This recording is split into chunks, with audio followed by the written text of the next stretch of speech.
siqale sikhulume ngethuluzi lokuphila bese uphendula izinkingeni.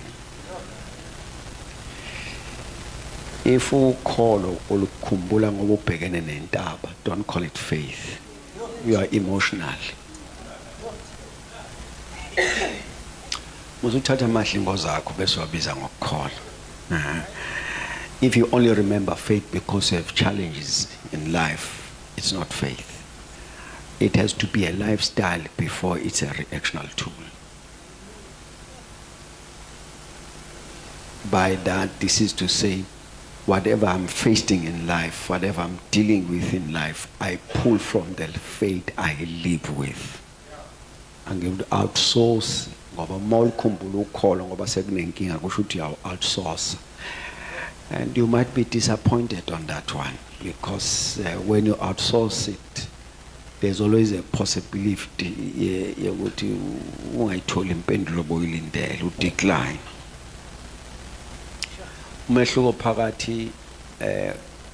Let's put it this way: when you buy a car, corner oil tenga 6 minutes, corner oil tenga 6 years, same price, same car. Or 6 years, OT, you have to outsource finances. Or 6 minutes, OT, your head man. Mangale pants. Mautenga imoto kono oitenga 6 minutes, kono oitenga 6 years. Same car, same amount. Umukoka 6 years. Kushukuti malbonge nayo, waiboleka. So you'll suffer the consequences that you have outsourced the man. And the consequences, the prolonged of time and the debt into your life. O call out outsource, o keep a lolo pilangan, upendule megwen. So when faith is not a lifestyle to you, in many instances you will be disappointed. Because you must pull from the balance that you have to answer to the issues of life. And I'm saying to you, it has to be a lifestyle. For your identity has to be faith. Your testimony must come from faith. Your life must be a proof of your faith. I'll make an example. A man came to Christ. Yati umfano wami umntwana muyagula. Ngimlethe ezincekweni zakho zahluleka umphilisa amadimoni. uJesu, he said to the man, how long has this thing been happening? Ubaba wathi, from birth. Lesifo sithathele umntwana samfaka emanzini, samfaka emlilweni kodwa sahluleka ukumbulala. Then the man said to Christ, if you can do anything, have compassion on us. Laseswatini lithi wathi kuyena, uma kukhona utho ongalenza sisize. Isizulu sithi wathi uma unamandla sisize. Then Jesus noted from the statement of the man that ingane ayiguli kulubaba. Because how do you come to Christ and say if? Message translation and the Good News translation, Lelives Balbera Ramnand Bati uJesu wathi yena, there are no ifs to the believers. So you don't come and say if. Then Jesus said to him, we baba uma ukholwa, all things are possible. Umukholwa. And then the man says, ngiyakholwa, siza ungakholwa kwami. So the statement there, Ubaba Uchiaz, I'm noting that I am a believer without faith. Ngikholwa ngoba ngikhona kwabakholwayo. Kodwa ukholwa onginalo alikwazi ukuphendula ezingxakini zami. Because the proof of your faith, it is when your faith answers to all issues of your life.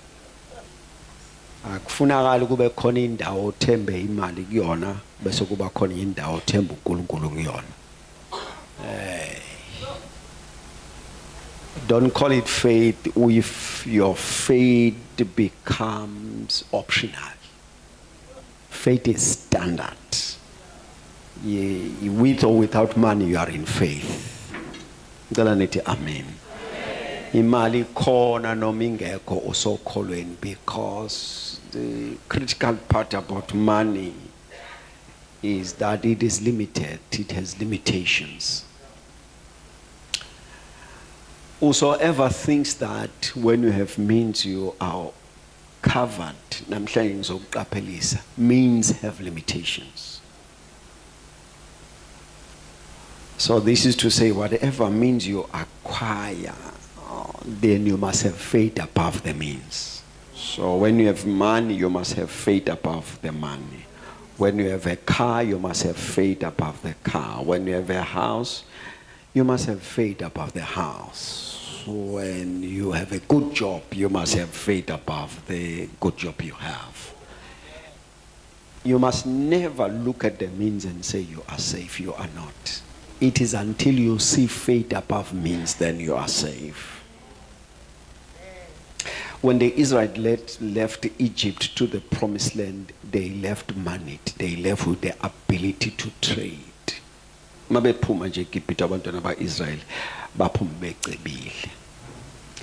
in the journey, in the wilderness, kwaphela ukudla. Imali ikhona, isdola sikho. Because means have limitations. Kwadinga bacela ukudla ezulwini which they can afford. Kwasho ukuthi lo banikezile imali uvalile isitolo. You must have faith above means. Ungathi mawubona medical aid ucathi so right. You still need faith above your medical aid. Because izosiza odokotela imali abemakhona ayidluli. Mayithi udokotela ngiyahluleka la nayisho njalo ithi ngiyahluleka. Then you must have faith to take over where means fail.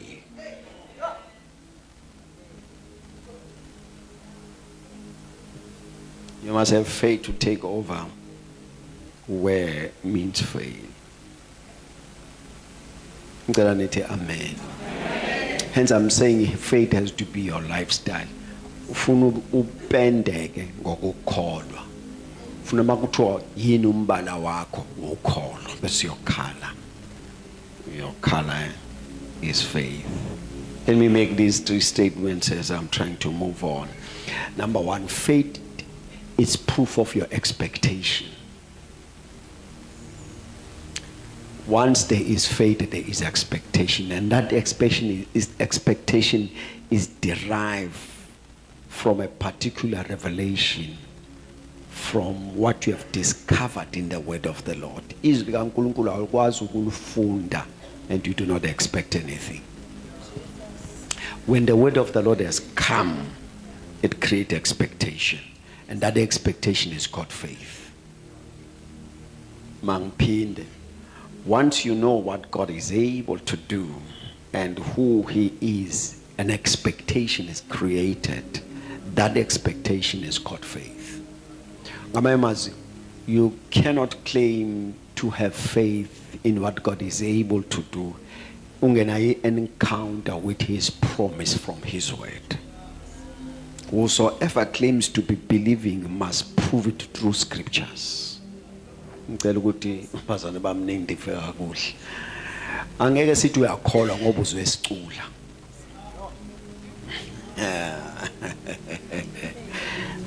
Because ukholo is the product of the word. Romans 10:17. Therefore faith cometh by hearing the word. Uma ungalizwanga izwi ungasibizi ngakholwa. Ikholwa lumkhiqizo wezwi. No word, no faith.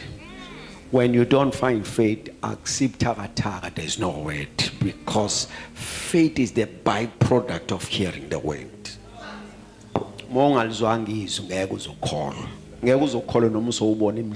Because there has to be the word that creates an expectation.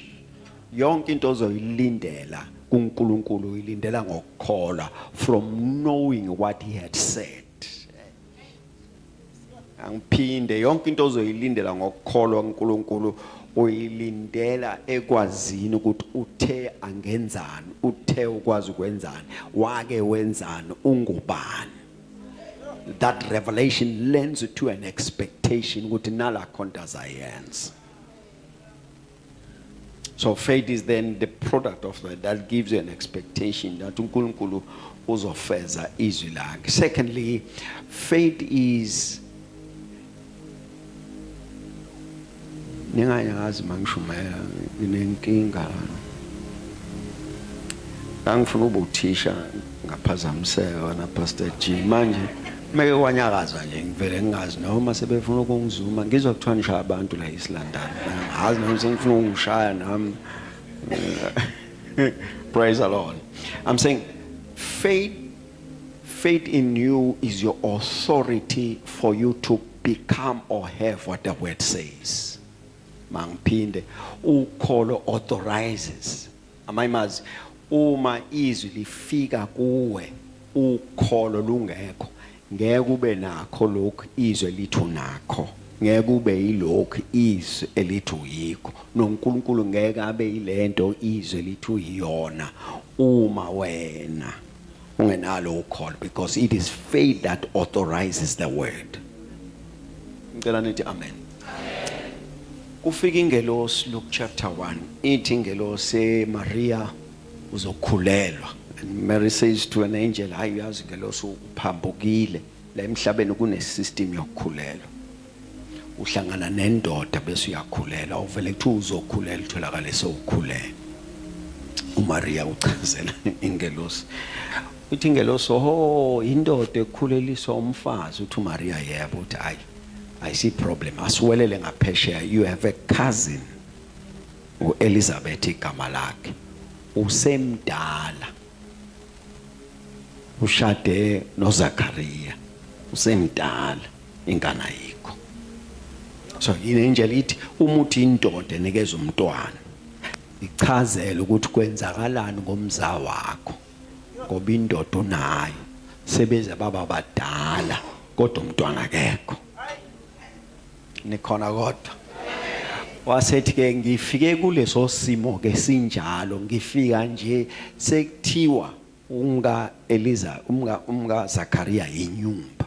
The community based esimweni sakhe sebevumelene ukuthi inyumba, because it is proven ngokweminyaka yabo ukuthi umntwana akasekho. Kusho ukuthi ke ngamayemazo Elizabeth inyumba. Uthi ke ngifike lapho ke ngafike ngathi nizothola umntwana. Uthi njengoba ngikhuluma nawe Maria 6 months ukhulele uElizabeth. Umezwa lokho uElizabeth uza uMaria ithi ingelosi kuyena ngoba Maria alikhizwi lenkosi. Manje la amanye ama translation asukathi konke kuyenzeka kuThixo. Ayiqali lapho lo verse. Liqala lithi ngokuba likhizwi lenkosi eliza lingenawo amandla okufezeka. Bese ithi ngakho ke all things are possible.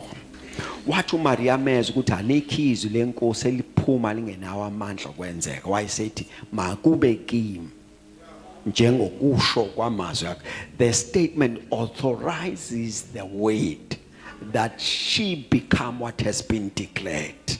Ngamanye amazwi ukholo lwakho luvuma ukuthi uthathe iform yezwe elikhulunywe kuwena. Amphinde umizwi lingakhulunywa kuwe lento nje bazalwane, umizwi lingakhulunywa kuwe uqhubeka ufane sesiyazi akuhlulekanga izwi. Ukholo lwakho did not authorize the word that you become through the word. Bazalwane bami nikhona kodwa bazalwane.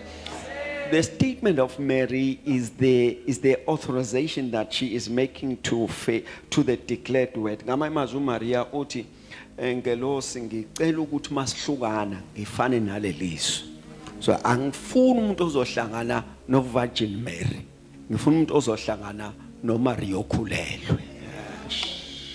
Ukholo luthi angikwazi ukuluzwa izwi uqhubeke kubi mina. Fanele ngilizwe ngibilona.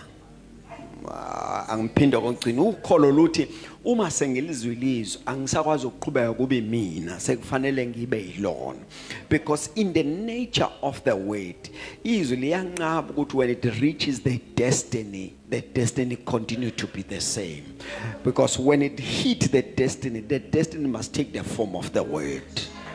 Ngoba izwi nje meke lafika la liyakhona aqhubeke kube njalo kujika kufane nalo. Awubazane bami right God. Sukuma sis. You see kuphume izwi sukuma.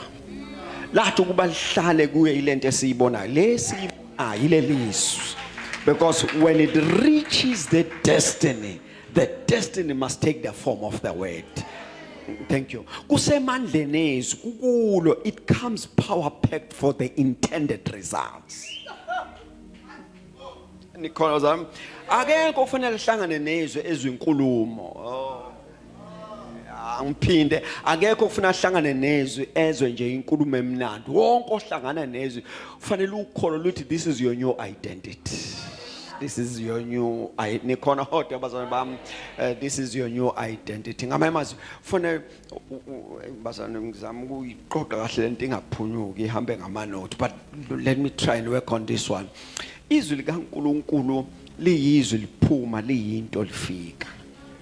Yeah, maliphuma yizwi malifika yinto manje alifuna ukuphuma liqhubeke libe yizwi noma selifike kuwena. Mase lifike kuwena lifuna kuba yilonto. iBhayibheli liyasitshela lithi and God said let there be light, bese lithiwa and there was the light. Let there is the spoken word, there was is a thing. Angiphinde basone bami angiphinde uNkulunkulu wathi makube khona ukukhanya, makube njengobesho izwi bese kuthiwa kwabanjalo yinto. When the word reaches the destiny it becomes a thing. Aliqhubeki libe yizwi selifikela liyakhona, make lafika liba yinto. And you must note that when the word comes, it does not need a conducive environment. It carries that environment. It's powerful all by itself. It comes power packed. It comes with the results and then an environment that is conducive for manifestation. Makanjeleza sekunjalo ngokwalo. Good God Almighty. Kuthiwa njengoba emhlabeni kuthiwa bekumnyama bese kuthiwa and God said let there be light. Note that there was light without a sun.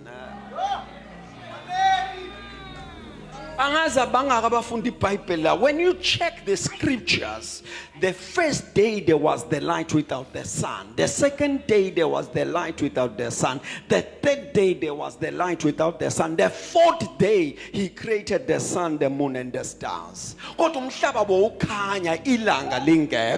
Because this word comes power packed for the impact.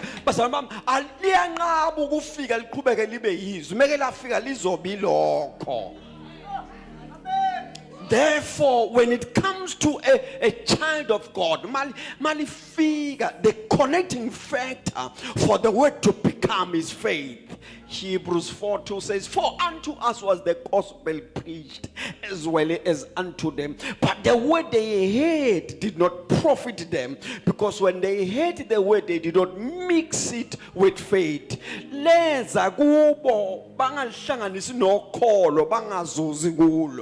If you are to profit from the ability of the word, faith is a requirement. Sithola izwe lilodwa sonke la endlini kodwa siphume singafani ngoba khona bezwe inkulumo khona babona izinto ngokholo. Faith is able to pick up a thing from a declared word. Singele enkonzweni sizwe izwe lodwa impilo zethu zishintshe. Umehluko akusibona ubuso, not even the anointing, but it is the faith of the one that hears the word that will determine what will happen with the word you heard. Because it is your faith that authorizes the word.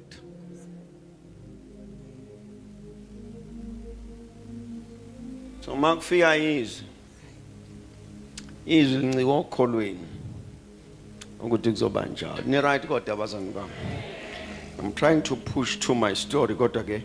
Let me work on something. The third point is that your faith is your willingness. What do I mean by that? Ukololuti, even if I don't have a reference for possibilities, but this one, I'm willing to see it happening. It's a willingness. You know, let's work on this one. God says to Noah, Noah, yakum kumbum shaba, uzobhubha. And then how I look to the story is that oqala nje umkhumbi wangakazi ube khona.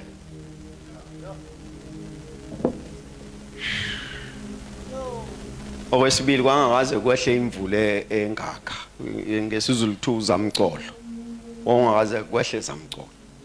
Imvula ebhubhisa yayingakazi bekhona. So lento ayikhuluma nje into eyayiqala ukuzwa ngayo emhlabeni. Okwesithathu bonke abakhumkhumba wakhe eceleni kwamanzi. Yeah, ungeke ukuthi umkhumbulo uvela, but this time wakhiwe ehlathini. So Noah said, yabona noma ngabe kumnyama, but I am willing to see this word coming to pass. I'm willing to risk everything and anything. But abanye uyagula lo mkhulu usemdala kakhulu ingqondo iyaphambana. But he stick to the declared word. There was a willingness in him to say, noma ngiyafa mina kodwa lelizwe lizofezeka lona. Because there has to be a willingness to take the side of the word, and this is befundis bam that I note in the records of the book of Hebrews about most of the people recorded there that they had to take God at his rema, take God at his spoken word without a scriptural reference. Enye into kumkholwa ngoba ubonile kulotshiwe. Without a scriptural reference. The people that we are learning from them, they believe God without scriptures. And I'm a record Hebrews 11 uti the people of old obtain a good report, a good testimony. Bamukholwa uNkulunkulu kungekho Bible, bamkholwa.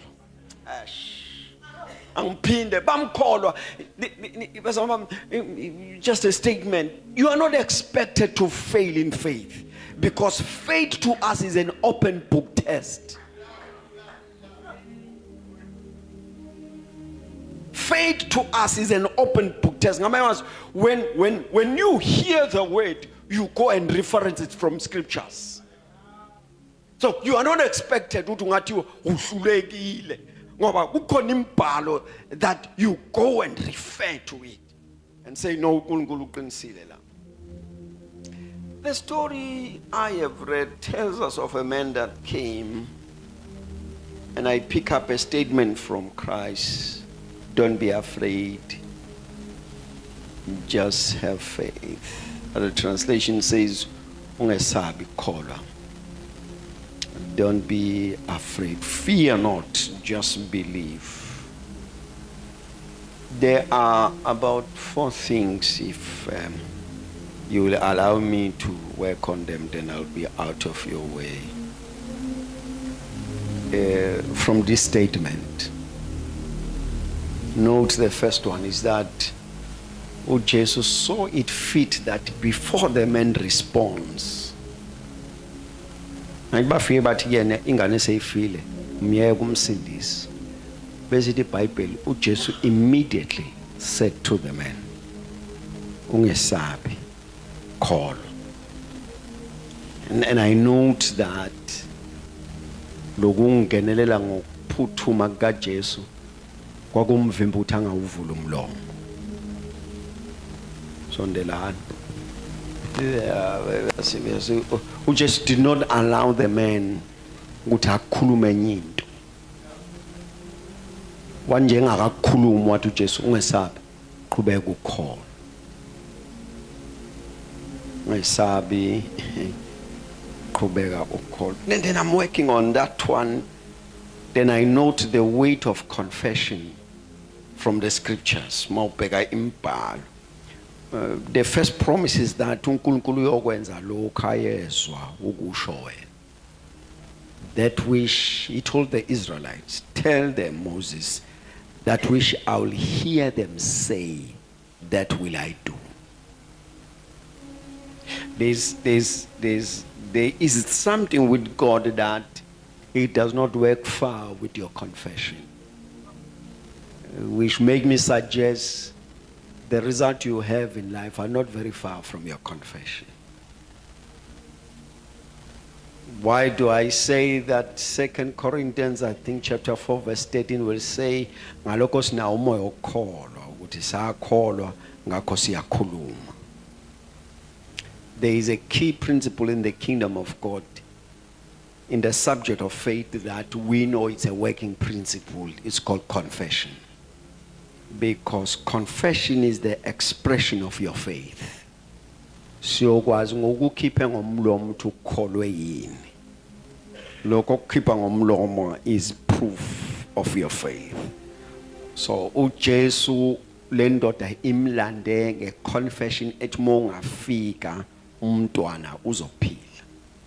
Yena is critical kodwa mongafika umntwana uzophila. Sekufika imeko. Imeko ifika ithi awusefile umntwana yeke umsindisi. uJesu uthi yime statement sakho. So uthi mangafika umntwana uzophila. Ngiyayizwa yona le report kodwa yima kulokhu okungisusela ngisuse khona ubazana bami yima kona ukuthi mangafika umntwana uzophila. So uJesu ungena angakawuvula umlomo lo baba ngoba uyazi uJesu mangavula umlomo ngase konakale lento esibheke kuyona. So ngcono ngingene engakakhulumi. Why so? Jesus made a statement and said to him, "Hey baba ungesabi kodwa khona." Why asebenzisa statement so ungesabi? Don't be afraid. Fear and faith are a force that is intentional with the results. Fear is a negative faith. Where fear is, faith is not. Where faith is, fear is not. Okwesaba kuze lithuthuke, kuze ukukunikeza imiphumela yalokho okwesabayo. Ukukholwa kuze lithuthuke ukuzokunikeza imiphumela yalokho okukholwa yiko. I'm going to make a statement. Job says, chapter number 3 verse 25, I should think, uthi, that which I feared the most has come upon me. Lokho bengikwesaba sekungehlele. Note that ukuthi uyakwesaba akukuxoshanga. Ukwesaba kwakudonsa. Mangphinde, Job says, that which I feared the most, am I translation at that which I greatly feared has come upon me. Uthi ngehlelwe engikwesabayo. Ukuthi ngiyakwesaba akwenzanga kwabaleka. Fear is a pulling force. So where fear is izosiprova ngama results. Yes. Where fear is izosiprova ngama results. Sesiyazi ukuthi le mphumelo nayo iphume kwesabeni kwakho. Let me try and work on this one. uPeter ubona uJesu ehamba phezulu kwamanzi. Mayamba phezulu kwamanzi, faith said to Peter, mtshele nawe ukuthi akakubiza uze. And Jesus declares, woza Peter. And Peter came out of the boat and walked upon the waters. I always say he did not literally walk upon the waters. He stepped into water, which was a strong surface upon the water. Step into the declared word. Bese lithi iBhayibheli endleleni wabona umoya wesaba bese lithi wacwila. When he believed, he walked. When he feared, wacwila. Because ngeke ube nokukholwa ube nemphumela yokwesaba, ngeke ube nokwesaba ube nemphumela yokukholwa. So uJesu bekufanele amuwole lo baba ukuthi the message that has come brought fear, but he refused it with faith. Qhubeka ukholwe in order to suspend fear. Qhubeka ukholwe in order to silence fear. Qhubeka ukholwe so that you do not have results of your fear. Qhubeka ukholwe so that you do not confess fear. Qhubeka ukholwe. He said to him, keep on believing. I-message yimbi yona kodwa qhubeka ukholwe. Umntwana ufile yena kodwa qhubeka ukholwe.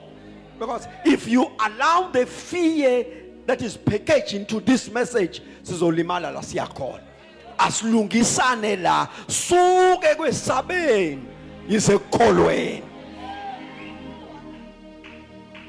Fear and faith cannot occupy the same terrain.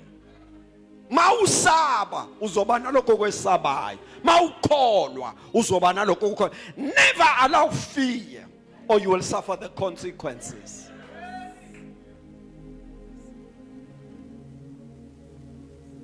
So I'm saying both of them are a force and they are intentional about results. Ukukholwa makukhona kufuna ukushow off ukuthi ngila. So as fear mayikhona ifuna ukushow off ukuthi ngila. Jesus said to the man, "Ay baba yenza nje based on what you are hearing, because lo myalezo utholayo uzoba ngokwesaba. Ngiyakululeka. Ngaba." The record of Psalm says, "When I am afraid, I will trust in the Lord." Asho njalo amahubo athi mhla ngesabayo ngiyothemba kuJehova. Ngamanye amazwi, the trust is the Old Testament terminology for faith. Uthi ngamanye amazwi mhla akaphiki ukuthi kukhona izinto that will bring fear, that will try to make me to be afraid. But it says, I have found a weapon that suspends fear with results. That suspend ukwesaba kuhlulwa ukukholwa. It says mhla ngesabayo ngothemba kuYehova. Your faith suspends fear. Jesus comes in, he says, "Kona umyalezo ufika uyathusa." I'm not too sure whether uJarius waye uyambona noJesu evusa umuntu. I'm not too sure, but in this matter ifanele imthuse lento ethi umntwana usefile yeke umsindisi. Wathi uJesu angimphuthume ungasaba. Point number 1. If faith has to work, you must overcome your past experience.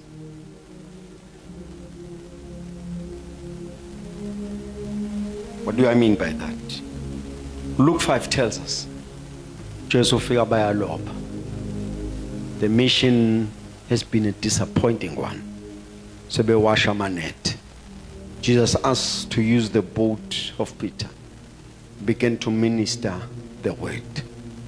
Mike Riba, he said, "Petro, pushela manet ekjuleni for a great catch." Peter says, "I must give you a briefing. Master, we toil all night. Suku bonke besenza lokho kusho.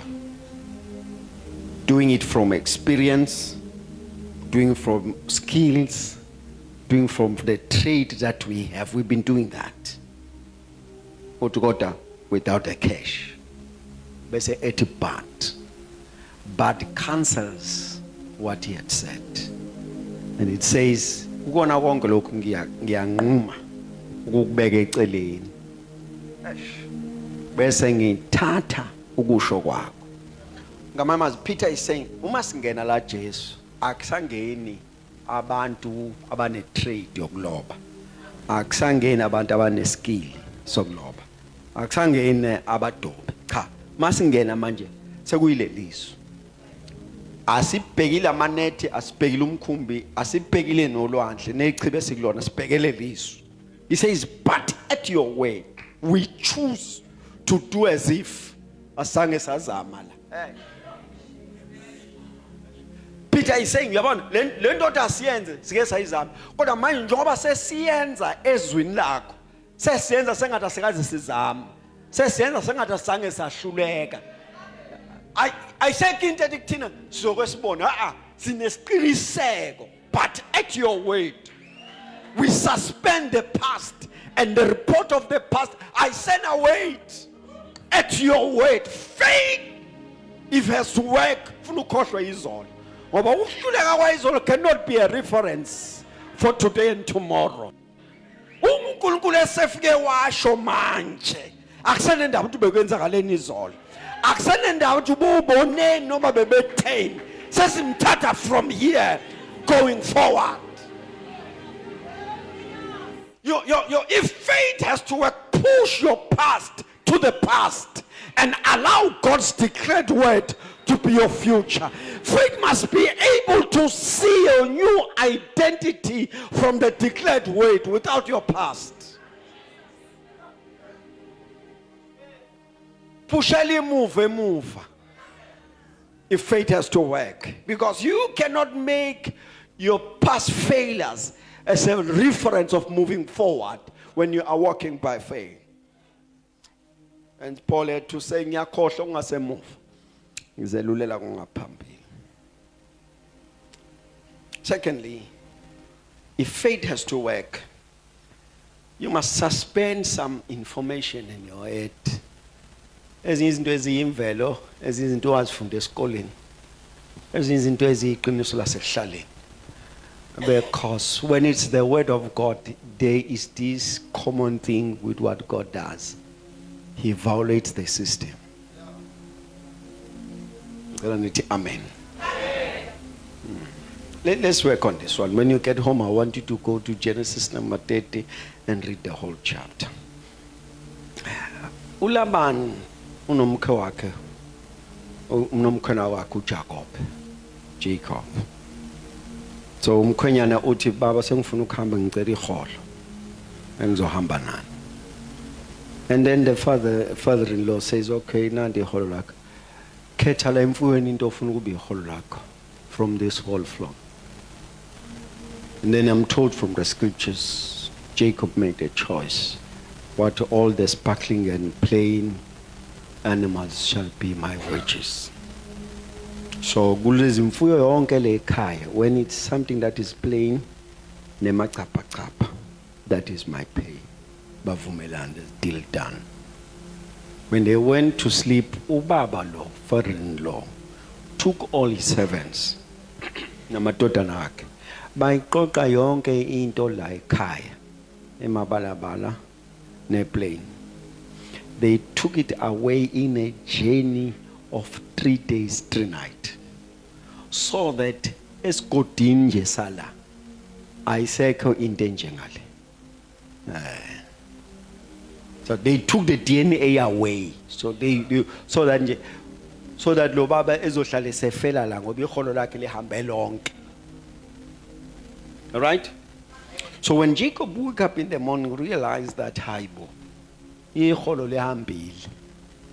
And sekunje limbhalo besithi he went into the river, wagawula amahlavu, waxebula amagxolo, made a design emabalabala, wayibeka ngaphesha komfula. Then he said, uma izmanzi zehla zizophuza, they shall conceive. The record says they conceive while they were coming. For ezulwini kwathunyelwa izinkunzi.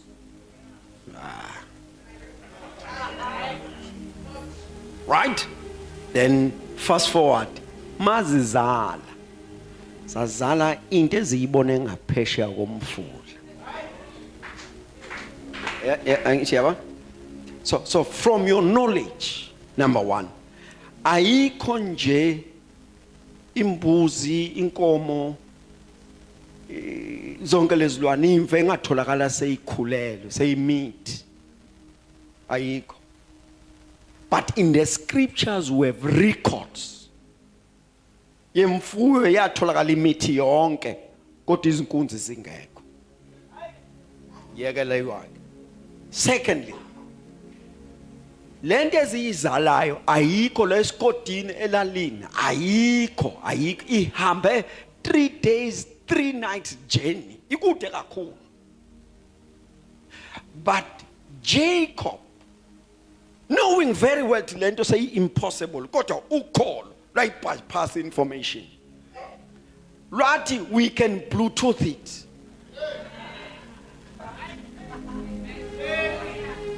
Lathi ukholo lento singayilanda ngezinto noma ngabe lapho so umisa izinto basane bami sengiqedile. Lathi ukholo siyomisa izinto lezinto ziyobe connecting point from la ikhona sizoyidonsa siyibeka kulezi zinto, le DNA iyothi kuba ifike kulezi zinto bese siyithatha siyifaka ngamehlo. I DNA ihamba ngegazi.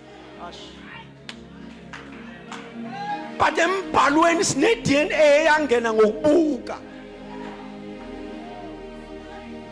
If faith has to work, some of the information you have is irrelevant. Jesu no nabafundi bakhe fanele babhatala uSARS. uThomas uyiqedile imali. Nemas Thomas uyidle yonke imali lo uJudas Iscariot ubani oyidla imali kaJesu. uJudas uyiqede yonke imali. Ma bona hey bazofahlwa manje. Athi uJesu Petro phuthuma emfuleni udobe khona, the first fish you shall find, vula umlomo, imali yokusikhokhela sonke izophuma lapha. And I want us to look here. uPetro njengomdobi befanele athi ngizodoba ngidayise. That's a common information. After selling it, but this time he had to suspend what he knows and take what Jesus has declared.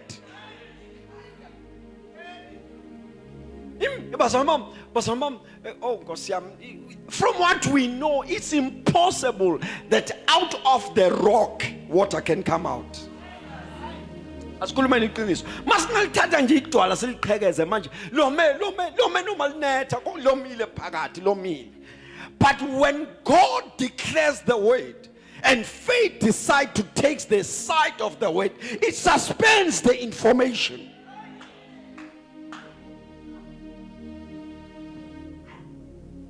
Just in case, point, just in case trying to assist you on this one. Now, malambila abantu ngitshelwa iBhayibheli balambila abantu. Bathi abafundi Jesu abahambe. uJesu bazohamba njani banikezeni ukudla. Before nje kuyelena lekuvele sinye isifundiso, sithi sengibalile. Mangihlanganisa umholo wa 6 months versus these people ngeke sifike ndawo. Uthi ngithatha umholo ama translation athi wonyaka wonke. Ngithatha umholo ngiyawuhlanganisa isana liyonke iannual what you call. Ngithi siyothenga igrocery. Siyothenga ukudla okuzodliwa yibo bonke labantu. Hayi man, Jesus statement is irrelevant based on my scholastic achievement. Ngokufunda nje right lento esho Jesu is going to be impossible. In the midst of that ubhizi uyachaza futhi kwabona ukuthi obvious lento ngoba lo muntu singamethemba uyifundile lento ayichazayo. Njengoba abhizi achaza kukhona omunye ohamba egunquza la phakathi kwabantu uthi akakwazi ukuthi asibanike ukudla kanti akukho. Nalahleka. Njengoba nje sethe asibanike ukudla khona uhambe efuna la uthi ngeke athi asibanike ukudla kanti akukho. Lord Jesus wahamba lokagunquza phakathi kwabantu. Then eventually he stumbled into a boy, and the boy had 5 loaves and 2 fish. And khona bazamam he stumbled wanje kuba kubone lesikhaftini. Hayi uplastic isikhaftini, hayi igrosa isikhaftini. Wanje kuba sibone what nansi lento ayisho letha lamfana. sesizwile ukuthi umholo wenyanga ngeke usebenze yekela umholo let's shift to faith let amfana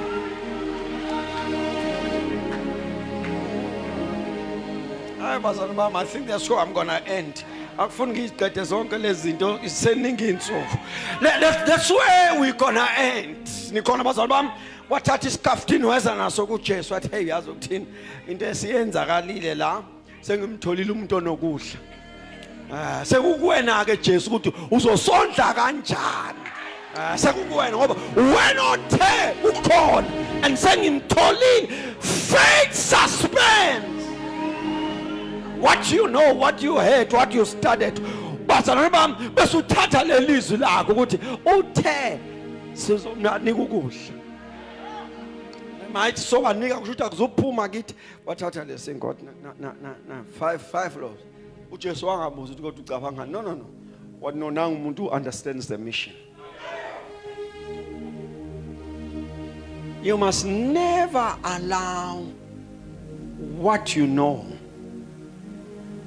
ikwenze uparalyze your faith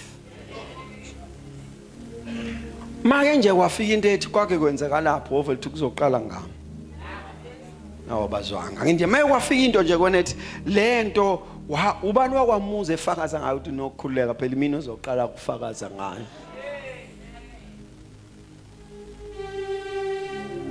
Jesus said to the men keep on believing qhubeka ukhona if things are going to work good for you baba qhubeka ukhona yimbi yona report kodwa qhubeka ukhona ingane noma ngabe ifile qhubeka ukhona because imphumela seyisokholweni lakho mamazi ukuthi uJesu unamandla okwenza but the determining factor is your faith wena baba into ofanele uyenze qhubeka ukhona. And the last point, if faith has to work, you must have enough boldness to declare what is contrary to the present. Funube nesibindi so ukukhuluma into that is contrary to the present. Siyibone yonke into sonke sithi hey mawuvula umlomo ukhulume singayiboni. Hey bazalwane bami ndiqedile ngithi sonke siyibone size sibaba sithi hey kodwa Nkosi kuzokwenzakala kanjani wena mawuvula umlomo ukukhuluma into ephambene nalesiyibonayo. Ufingane la iBhayibheli lithi umama ufelwe ingane iqale yagula ihlezi nobaba wasethi ubaba thatha nilenganise kunina mayifika kunina ithi imbhalo yafela emathangeni akhe iphethe ishushuzele yashona. Umishona waseyithatha wayibeka ekamereni eliphezulu lomprofeti wasethumela umyalezo ucela ukubophela izimbongolo aye kumprofeti wathi ubaba ayisi problem shona khona wahamba wayakhona. I want us to look here. Wonke ofelwayo utshela omakhelwane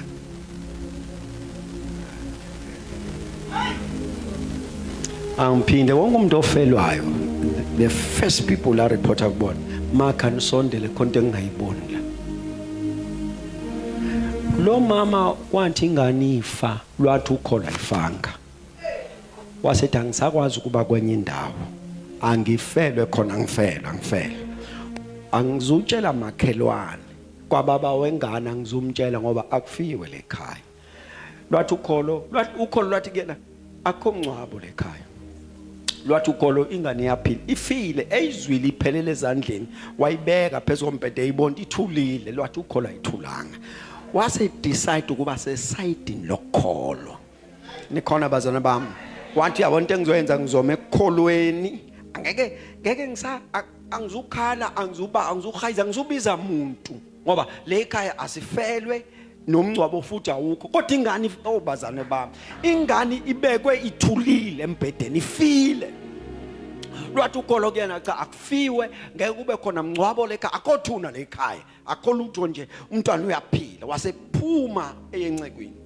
Ithi incwadi esendleleni umprofeti wambona wathi hey nceke yami awuphuthuma uhlangabeze nangumameza le isingaza thithi uThixo ungifihlele oh Lord ngaye awuyombuza yena yaw bazana bami uNkulunkulu mayisebenza emfihlakaleni hambe uyombuza ukuthi ngase kube ku right konke yini yaphuma inceku ngejubane yafika kumama mama ninjani wathi umama all is well yasithi inceku hayi mhlawumbe akazwanga kahle ngicela ngivulele la mhlawumbe akazwanga kahle yasithi ubaba ekhaya unjani wathi umama all is well yathi hayi mhlawumbe akazwanga kahle lona inceku iyafuna ukuthi yini emphushayo kwamanye inceku idunyiwe ukuthi kufuna ibuyele iyobika ukuthi njengoba lana uphushwa yini uthi umama uyabuza inceku umntwana unjani lo emshiye banda unjani umntwana uthi umama all is well ayisakhulumeke enye into asengisuke ngakholwa manje ukukholwa kuyanqaba ukuthi ngikhulume enye angisakwazi ukukhuluma ukufa angisakhuluma usiza lisaphuma emlomeni the only thing engiyikhuluma is my expectation all is well angibazana bami ingane ifile umama akasakwazi ukukhuluma ngokufa ukhuluma ukukholwa kwakhe because faith has a tendency of putting you ahead of manifestation. Mangphinde faith has a tendency of putting you ahead. Ukholwa lifela uthi ekugcineni kuzobe kunje bese luthi make a choice hlala la noma ubuyele emuva make wakholwa uhlala la ukholo lumphule khona uzilinde khona uzofike umama wabona ingane ihamba egcekeni imeko ithi file wayibona igijima egcekeni onikhulu wayibona bazane bami imessage ya mama iclear my expectation it is the well-being of my child. When faith is functional, your confession will be contra to the present circumstances. Let me work on another Panzela one.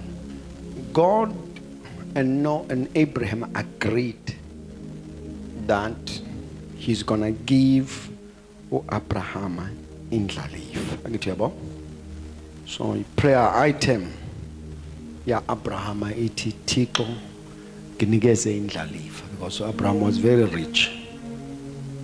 Then he said kuzoba iphutha ukuthi yonke lengcebo yami iphelele ezeni kufanele kube khona ezosala kuyena. Indeed the Lord agreed wamnika indlalifa just phuthume phambili yafika indlalifa yakhula wabuya uThixo washintsha istatement wathi indlalifa isacrifice. Lwase ukholo lika Abraham lwathi indlalifa ayifi kuqala nomphathi lifa kufa umnikazi wefa besisala nefa wasenqaba ukuyibiza ingane ngesacrifice.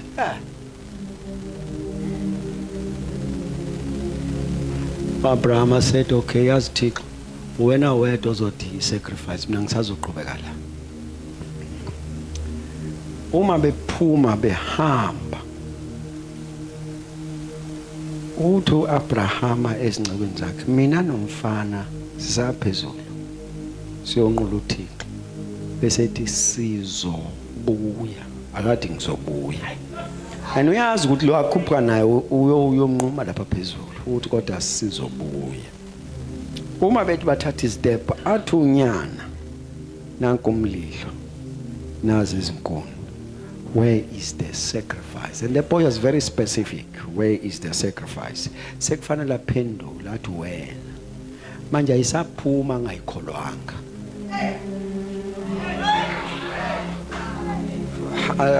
La emlomeni ayisaphuma ngayikholwanga sekuphuma la ikholiwe kuphela. And la ikholiwe ithi uThixo uzosibonela. Ngoba angikwazi ukudeclare phezulu kwendlalifa ngithi sacrifice. I cannot change My confession. I cannot change my confession. Ma sibuzo ukuthi kwenzekalani la empilweni kaAbrahama, ithi imibhalo uAbrahama wakholwa ukuthi noma indodana yakhe angayibeka ayilayithe ivuthe ishe ibe umlotha, lithi wakholwa ukuthi mase goduka kodwa uzogoduka naye. Wathi uNkulunkulu will assemble umlotha back to human being. Then he decided ukuthi ame ekubuyeni nendodana angayinaki process kodwa wazibuka wazibona wathi mangibuyele endlini siyobe sihamba naye kona ngiyanaye lapha ngoba ushilo simakade kodwa ukholo lwami lithi I cannot change the confession. Indlalifa le. Your confession must come from what you are believing in spite of what you see. Asikhulumi njengoba sibona, sikhuluma njengoba sikholwa. Awubazana ni right God. Ukuthi sibonane akushintsha ukuthi sikholwa yini. Therefore sikhetha lokho esikukholwayo ukukhuluma. Sikhuluma njengoba sikholiwe. If faith has to work for you, uNkulunkulu akakunika isibindi sokukhuluma what is contrary. Bonke babone kumnyama uthi kuyakhanya. Bonke bathi indlela yikho uthi ikhona. Oh nikhona bazane bami. That's what faith does. Fundiswa lekhaya nomama wakwakho and the whole church. Thank you so very much for this invite. Nisale kahle.